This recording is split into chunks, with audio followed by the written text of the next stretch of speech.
করে দিচ্ছি রসুন বাটা আর আদা বাটা।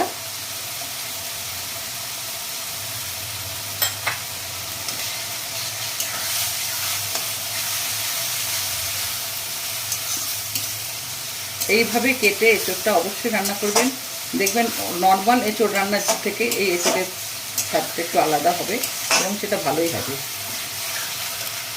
এরপরে দেবো পরিমাণ মতো তারপরে একটু হলুদ,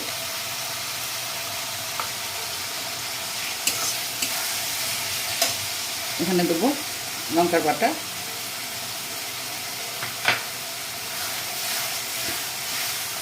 জিরে গুঁড়োটাকে জলে ভিজিয়ে রাখছিলাম ওটা দেবো,